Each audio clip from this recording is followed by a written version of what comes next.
It's confirmed. It's mine.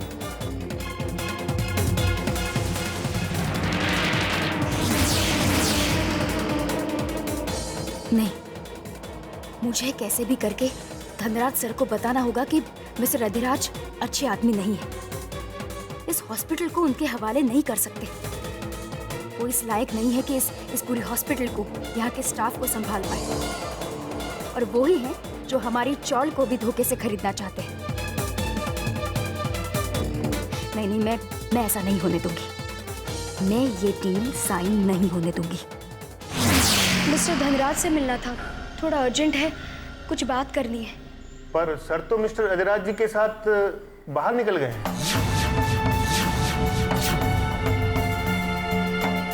अब आपको पता है वो कहाँ गए हैं? शायद मिस्टर अधिराज जी के ऑफिस गए होंगे, इसीलिए मुझे यहाँ रुकने को कहा।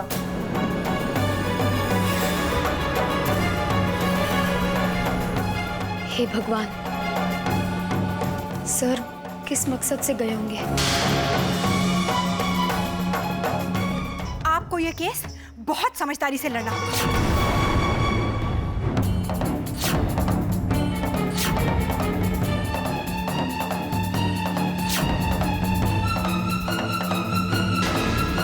इस पैसे पर, इस बिजनेस पे, इस घर पे मेरा हक है। देख लूंगी मैं भी। मैम, आप शांति से बैठ जाइए ना। क्या है? नहीं, कुछ नहीं है ma'am. Oh my God.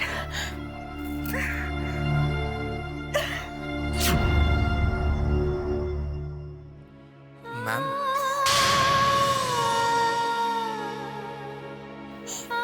I'm sorry Avinash. वो मेरा डिवोर्स, मेरे हस्बैंड, उन्होंने मेरी जिंदगी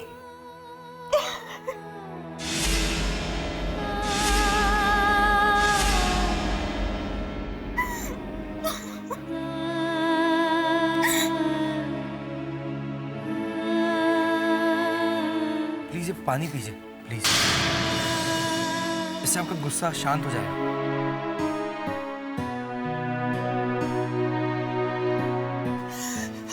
मैम देखिए, रोने से आपकी सेहत पे भी असर पड़ेगा। आप तो समझदार है ना। हाँ? अविनाश,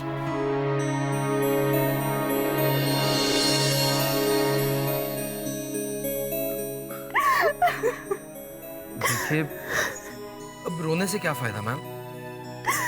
जो होना था वो तो हो गया ना। अब आप शांत हो जाइए प्लीज। देखिए, मुझे औरतों को रोते हुए चुप कराना इससे ज्यादा नहीं आता है। अब आप प्लीज रोना बंद कीजिए ना मैम। प्लीज अब आप शांत हो जाइए प्लीज।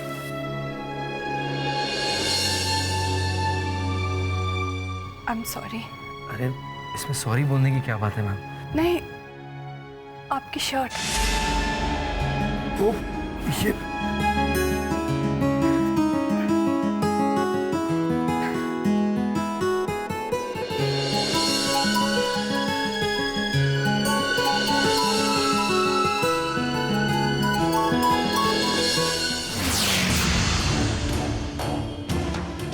मिस्टर अधिराज शेरगिल कहाँ मिलेंगे? वो अंदर बिजी हैं। उन्हें बीच में डिस्टर्ब नहीं किया जा सकता। आप बैठिए मैम। मैम सुनिए, अंदर नहीं जा सकती आप।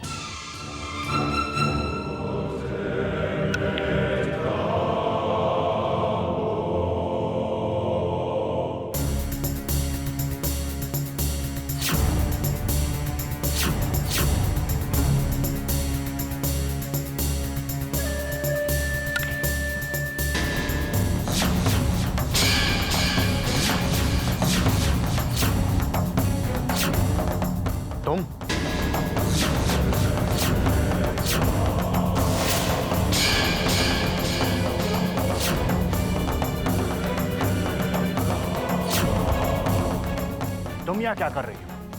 सर, आप चेतना हॉस्पिटल अधिराज शेरगिल जैसे इंसान के हाथ कैसे सौंप सकते हैं? मैंने आपसे पहले ही कहा ये आदमी अच्छा नहीं है। राधा, सर, आप नहीं जानते, ये आदमी किसी की भी रिस्पेक्ट नहीं कर सकता। जो आदमी एक औरत का मान नहीं रख सकता, वो किसी और का मान क्या रखेगा सर? इन्हें किसी से भी कोई हमदर्दी या लगाव नहीं। ये लोग सिर्फ बिजनेस और पैसा संभालना जानते हैं, इंसान और रिश्ते नहीं सर। ये बहुत मतलबी आदमी है। दूसरे लोग इनके लिए कोई मायने नहीं रखते sir.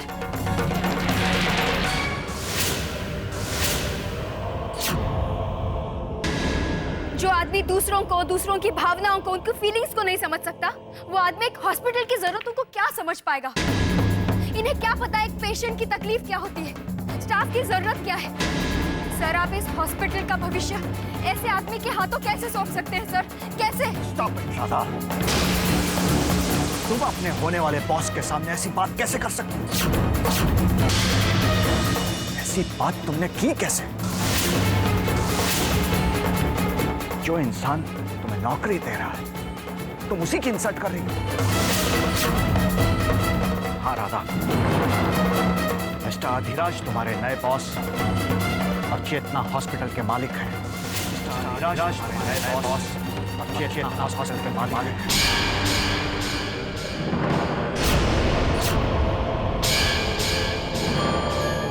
You should give some respect to him.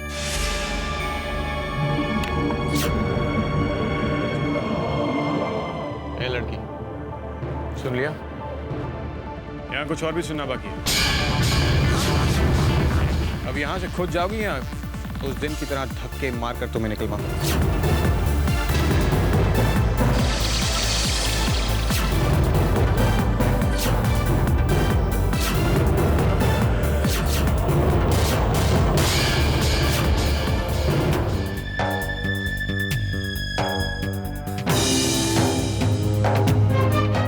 Chhabra, I must say आपके हॉस्पिटल के एम्प्लॉयज बहुत ही बदतमीज और रूड किस्म के लोग हैं।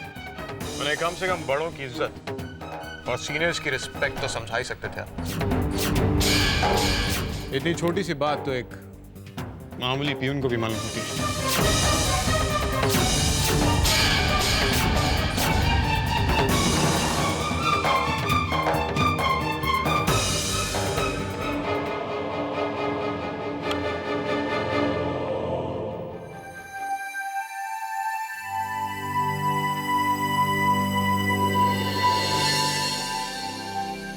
अविनाश, तो आपने क्या सोचा है घर के बारे में? कोई जगह देखी है जहां आपका परिवार शिफ्ट कर सके? मैम, इसके बारे में मुझे कोई आइडिया नहीं है, क्योंकि मुझे इसके बारे में सोचने की जरूरत ही नहीं। वो मेरी ताई है ना, ये सब वही देखती आ रही।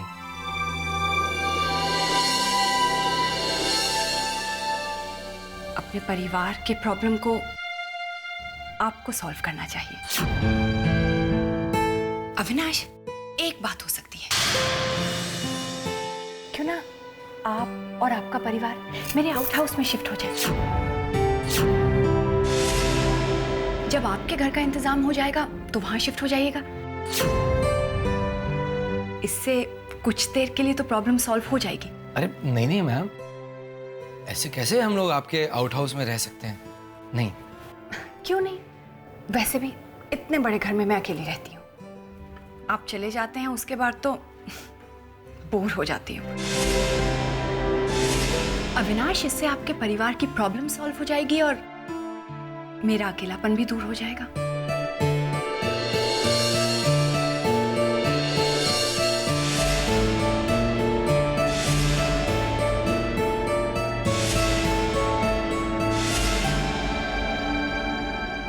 ठीक है मैम, मैं घर जाके घर वालों से आपकी ये बात जरूर करूंगा।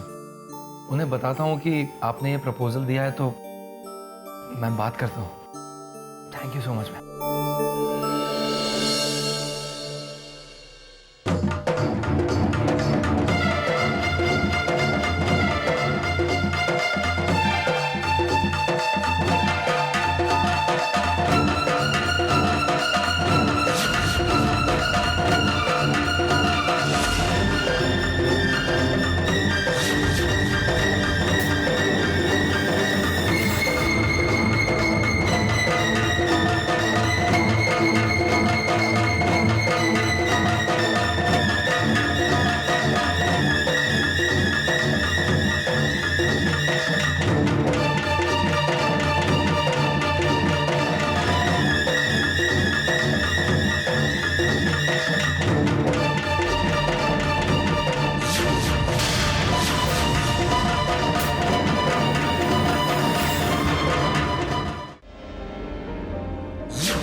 किसी और को हैंड ओवर कर रहा हूं।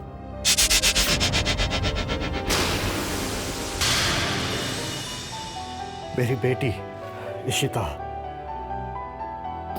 जो इस हॉस्पिटल के बहुत ही करीब थी, प्रोफेशनली और इमोशनली भी, क्योंकि वो इस हॉस्पिटल की नींव थी।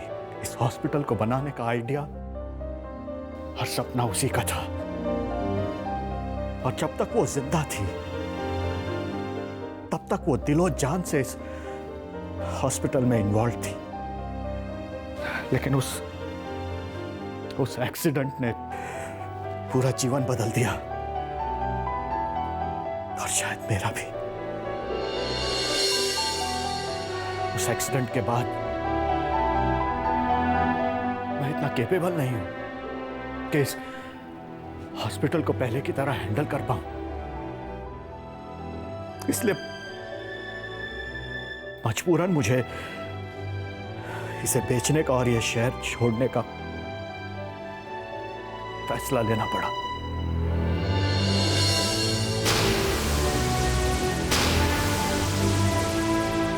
हाँ, मैं ये शहर छोड़कर जा रहा हूं, क्योंकि अगर मैं इस शहर में रहा तो हर पल मुझे मेरी इशिता की याद मुझे सताती रहेगी। आई होप आप सब मेरी इस भावनाओं को समझ सकेंगे। मुझे यकीन है कि इस हॉस्पिटल के नए ओनर बहुत अच्छे इंसान और आपके अच्छे बॉस भी होंगे।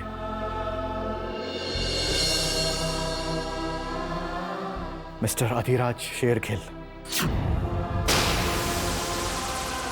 एंड वंस अगेन, इतने सालों तक आपने जो मुझे प्यार और सहकार दिया है, उसके लिए मैं सभी का शुक्रिया अदा करना चाहता हूं।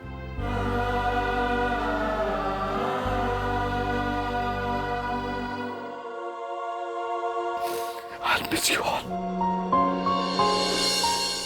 I really will miss you all a lot.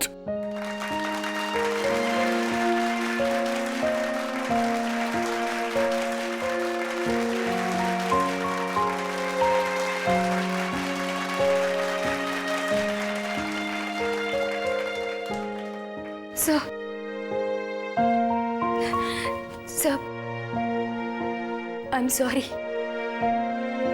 मुझे माफ कर दीजिए। मैंने मिस्टर अधिराज के ऑफिस में आपसे बहुत बदतमीजी से पेश आई। आई अंडरस्टैंड राधा, तुम्हारे उस बिहेवियर में हॉस्पिटल के लिए चिंता थी, परवाह थी। But I hope you to understand that कि मेरे भी कुछ रीजंस हैं इस हॉस्पिटल को हैंड ओवर करने के लिए। हाँ, और मैं अभी समझ पाई हूँ सर, इसलिए मैं आपसे माफी मांगने आई थी सर।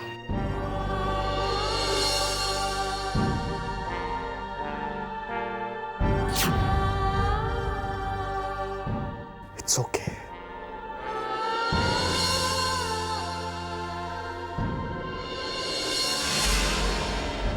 It's okay, Radha. बल्कि थैंक्स तो मुझे तुमने कहना चाहिए। मेरी बेटी के आखिरी के दिनों में तुमने जो उसकी सेवा की है, उसका ध्यान रखा है, उतना तो उसे उसके पति से भी नहीं मिला होगा, और ना ही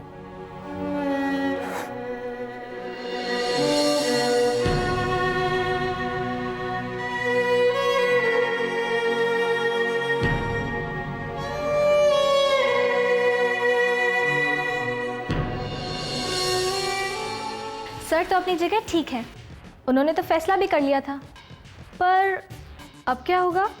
हाँ, मुझे भी यही फिक्र हो रही है कि आगे क्या होगा। अरे इसमें फिक्र करने वाली कौन सी बात है? हमारे जो नए बॉस हैं वो इतने रिच हैं कि उनकी अपनी एक स्टाइल होगी, उनकी अपनी एक पसंद होगी और उनका अपना एक रुतबा होगा। अब जब वो इस हॉस्पिटल को ओवरटेक कर ही रहे हैं, हाँ। तो श्योर वो इस हॉस्पिटल में नए नए चेंजेस लाएंगे। इस हॉस्पिटल का लुक बहुत ही नया और रिच होगा। अरे भाई बिल्डर जो है, हाँ, और देखना केतकी, नए नए इक्विपमेंट्स आएंगे, सच में नए नए डिविजन बनेंगे, हम सबकी सैलरी बढ़ेगी और हम सबको अच्छी फैसिलिटी मिलेगी। सजनी, हाँ। भगवान करे सजनी तुम सच हो, पर जहाँ तक मैं जानती हूँ ऐसा कुछ नहीं होगा, क्योंकि मिस्टर अधिराज बिल्कुल मतलबी है और शायद अब हमें बहुत बुरे हालात देखने पड़ेंगे। हमारे नए बॉस मिस्टर अधिराज शेरगिल हम सबसे मिलने आ रहे हैं।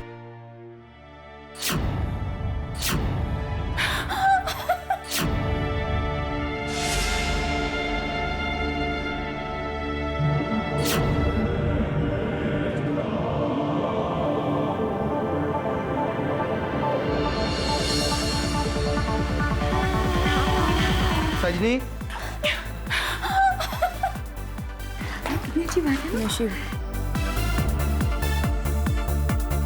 केतकी,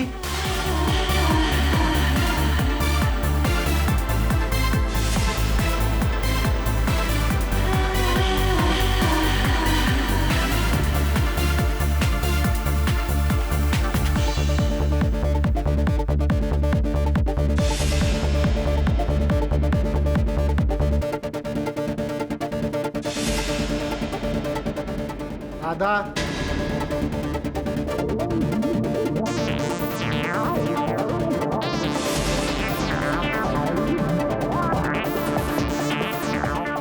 वाकई हमारे नए बॉस काफी अच्छे हैं। हाँ हाँ, पहले दिन इतने सारे चॉकलेट्स, गिफ्ट, क्या बात है।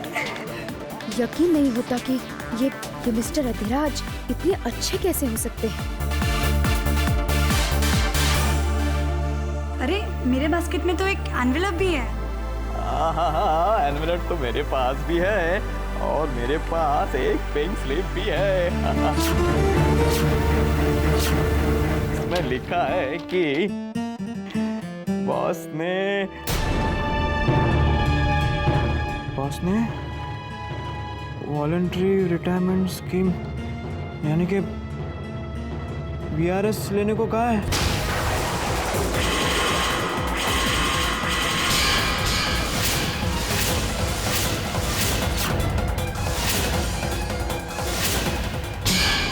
हे भगवान,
अधिराज शेरगिल बुरा आदमी है, ये तो मुझे पता था,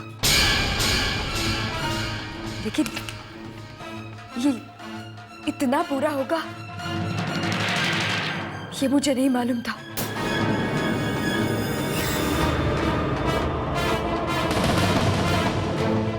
हम सबको एक साथ नौकरी से निकाल दिया।